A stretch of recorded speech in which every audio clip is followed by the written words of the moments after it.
చతుర్భుజం అని ఈ శ్లోకం చెప్తూ శ్వేతద్వీపవాసి పింగళాక్షగుడు సప్తఫణ సహితుడు శంఖ చక్ర గదాధరుడైన ధ్యానము చేసి కల్పోక్త ప్రకారంగా షోడశోపచార పూజ చేసి ప్రదక్షిణ నమస్కారాలు గావించి 14 ముళ్ళు కలిగిన కుంకుమతో తడిపిన కొత్త తోరమును పద్మనాభస్వామి సమీపం ఉంచి పూజ చేసి 5 పళ్ళ గోధుమ పిండితో 28 అతి రసములను చేసి నైవేద్యం పెట్టి తోరము కట్టుకొని 14 అతిరసాలను బ్రాహ్మణులకు వాయనదానము ఇచ్చి తక్కిన వాటిని తాను భుజించవలెను. మరియు పూజా ద్రవ్యాలన్నీ 14 మండలము పిదప బ్రాహ్మణ సమారాధన చేసి అనంత పద్మనాభ స్వామిని ధ్యానిస్తూ ఉండవలేను. ఓ శీల, ఇటు వ్రతం సమాప్తి చేసి ప్రతి సంవత్సరమున ఉద్యాపనం చేసి మరలా వ్రతం ఆచరించుచుండవలేను. చెప్పిన కౌణిన్యముని భార్య అయిన శీల అనునది తక్షణమున స్నానం చేసి ఆ స్త్రీల సహాయము వలన వ్రతం ఆచరించి తోరం కట్టుకొని దారిభత్యముగా తెచ్చిన సత్తుపిండిని వాయనదానమిచ్చి తాను భుజించి సంతుష్టురాలై భోజనాందులు సంతృప్తుడై తన పిరిమిడితో బండినెక్కి ఆశ్రమానికి పోయాను. అనంతశీల అనంతవ్రతం ఆచరించిన మహత్యం వలన ఆశ్రమం వల్ల స్వర్ణమయంగాను గృహం అష్టైశ్వర్యయుక్తంగాను ఉండటం గాంచి దంపతులు ఇద్దరు సంతోషభరితులయ్యారు. శీల గోమేదిక పుష్యరాగ మరకత మాణిక్యాది మణిగణిచిత పూషిత భూషితాలై అతిథి సత్కారములు గావించెను. అట్లుండగా ఒకనాడు దంపతులిద్దరూ కూర్చుని ఉండగా దురాత్ముడైన కౌణిన్యుడు శీల, ఓ కాంత, నీవు సంధి అందొక తోరము కట్టుకొని ఉన్నావు.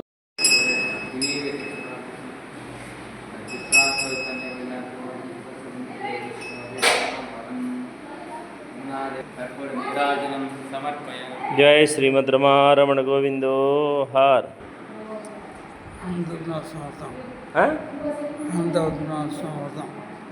అందరికి శుభాకాంక్షలు చెప్పు. అందరికీ శుభాకాంక్షలు.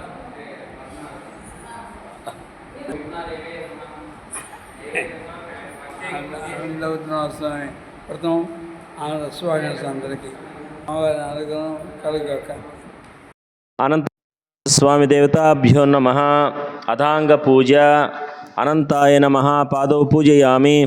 ఓం శేషాయ నమః గుల్ఫౌ పూజయామి. ఓం కాళాత్మనే నమః జంగే పూజయామి. ఓం జగన్నాథాయ నమః గుహ్యం పూజయామి. ఓం పద్మనాభాయ నమః నాభిం పూజయామి. ఓం సర్వాత్మనే నమః కుక్షిం పూజయామి. ఓం వక్షసే నమః వక్షస్ ఓం చక్రహస్తాయ నమః హస్తం పూజయామి. ఓం ఆజానుబాహువే నమః బాహున్ పూజయామి. ఓం శ్రీకంఠాయ నమః కంఠం పూజయామి. ఓం చంద్రముఖాయ నమః ముఖం పూజయామి. వాచస్పతయే నమః వక్త్రం పూజయామి. ఓం కేశవాయ నమః నాసికం పూజయామి. నారాయణాయ నమః నేత్రే పూజయామి. ఓం గోవిందాయ నమః శ్రోత్రే పూజయామి. ఓం అనంత పద్మనాభాయ నమః శిరః పూజయామి. ఓం విష్ణవే నమః సర్వాణ్యంగాని పూజయామి. అథ అష్టోత్తరశతనామ పూజాంచ కరిష్యే. మంగళం పుండరీకాక్ష మంగళాయతనం హరిః.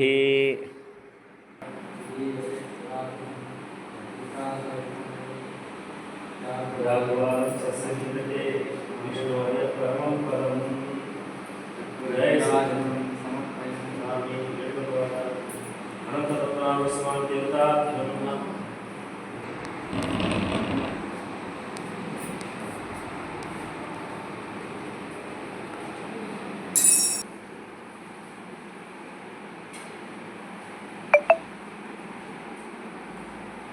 మేవ చదాసనే అనంతో వై దదాచ అనంతస్థారకోపాభ్యాం అనంతాయ నమో నమః.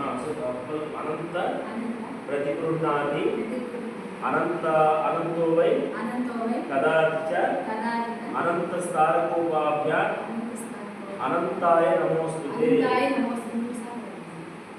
అనంత ప్రతిగుణాది అనంతో వై దదాచ అనంత స్థారకోపాభ్యాం అనంతాయ నమోస్తుతే.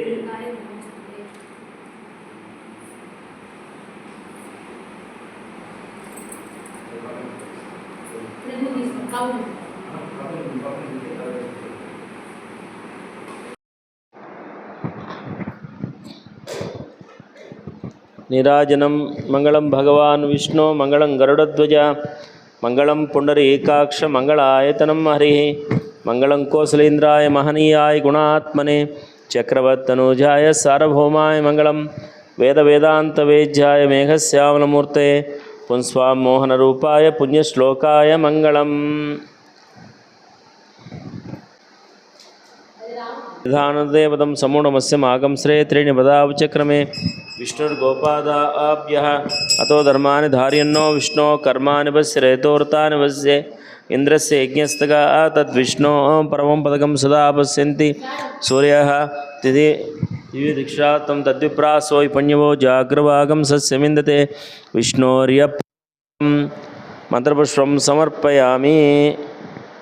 యాని కాని చ పాపాని జన్మాంతరకృతాని చ తాని తాని ప్రణశ్యంతి ప్రదక్షిణ పదే పదే పాపోహం పాపకర్మాణం పాపాత్మా పాపసంభా త్రాహి మా కృపయా దేవా శరణాగతవత్సల అన్యదా శరణం నాస్తి త్వమేవ శరణం మమ తస్మాత్ కారుణ్యభావేన రక్ష రక్షో జనార్దన. నమస్తే దేవదేవేశ నమస్తే ధరణీధర నమస్తే సర్వనాగేంద్ర సమస్తే నమస్తే పురుషోత్తమ ఆత్మపరక్ష నమస్కారం సమర్పయామి. తోరగ్రహణం అంటే వనంతరూపం బధ్నంతి దక్షిణకరే వరదోరహకంతే తోరబంధనం కరిష్యామి. జీర్ణ తోర విసర్జనం అంటే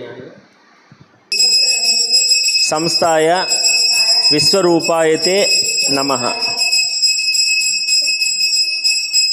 అనంత ప్రతిగుణాతి. ఓం కృష్ణాయ నమః, ఓం కమలానాథాయ నమః, ఓం వాసుదేవాయ నమః, ఓం సనాతనాయ నమః, వసుదేవాత్మజాయ నమః, ఓం పుణ్యాయ నమః, లీలామానుష విగ్రహాయ నమః, ఓం శ్రీవత్స కౌస్తుభధరాయ నమః, ఓం యశోదావత్సలాయ నమః, ఓం హరయే నమః, ఓం దేవకీ నందనాయ నమః, ఓం శ్రీశాయ నమః, ఓం నందగోపప్రియాత్మజాయ నమః, ఓం యమునావేగ సంహారిణే నమః, బలభద్రప్రియానుజాయ నమః, ఓం పూతనా జీవహరాయ నమః, ఓం శకటాసురభంజనాయ నమః, ఓం నందవ్రజానందనే నమః, ఓం సచ్చిదానంద విగ్రహాయ నమః, ఓం నవనీత విలితాంగే నమః, ఓం నవనీతాయ నమః, అనగాయ నమః, ఓం నవనీతహరాయ నమః, ముచుకుంద ప్రసాదకాయ నమః, ఓం ధేనుకాసురభంజనాయ నమః, ఓం తృణీకృత తృణావర్తాయ నమః, ఓం యములార్జన భంజనాయ నమః, ఓం ఉత్తాలోత్తాల భేత్రే నమః, ఓం శ్యామలానంద శ్యామలాకృతే నమః, ఓం గోపగోపీశ్వరాయ నమః, ఓం యోగినే నమః, ఓం కోటి సూర్య సమప్రభ. మునిశ్రేష్ఠులారా, లోకమ్మున మానవుడు దారిద్ర్యము చేత పీడించబడుచుండెడేనేని అటును తొలగింపజేయనట్టి ఒక వ్రతము శ్రేష్టము కలదు. దాన్ని చెబుతాను వినండి. పూర్వము పాండురాజు పుత్రుడైన ధర్మరాజు తమ్ములతోటి అరణ్యానికి వాసము చేస్తూ మిగుల కష్టాలు అనుభవించి ఒకనాడు కృష్ణుని చూసి, మహాత్మా, నేను తమ్ములతోటి అనేక దినాలుగా అరణ్యవాసము చేస్తూ మిగుల కష్టము చెంది ఉన్నవాడను. అట్టి కష్టసాగరం నుండి కడతేరునట్టి ఉపాయము చెప్పవలసిందని ప్రార్థించిన కృష్ణుడిట్ అన్నాడు, ధర్మరాజా, పురుషులకును స్త్రీలకును సకల పాపాలు పోగొట్టి సకల కార్యాలు సమకూర్చినట్టి అనంతవ్రతం అనే ఒక వ్రతం ఉన్నది. మరియు ఆ అనంతవ్రతాన్ని భాద్రపద శుక్ల పక్ష చతుర్దశి నాడు వనత్సవలైను. అట్లు గావించిన కీర్తి, సుఖము, శుభము, పుత్రలాభము కలుగునని ధర్మరాజు చెప్పాడు. రుక్మిణి వల్లభ, ఆ అనంతుడంటే దైవం ఎవరు? అతడు ఆదిశేషుడా, తక్షకుడా, లేక సృష్టికర్త అయిన బ్రహ్మ, లేక పరమాత్మ స్వరూపుడా అని అడిగాడు. అప్పుడు భగవానుడు చెప్తున్నాడు, పాండుపుత్ర, అనంతుడనే వాడను నేనే తప్ప మరో ఎవరూ లేరు. నేనే సూర్యగమనము చేత కళాకాష్ట ముహూర్తములని, పగలు రాత్రిని, యుగ సంవత్సర ఋతు మాస కల్పములని ఏ సంజ్ఞ కలుగు ఒప్పుచున్న కాలం వెద్ది కలదో అదే నా స్వరూపం.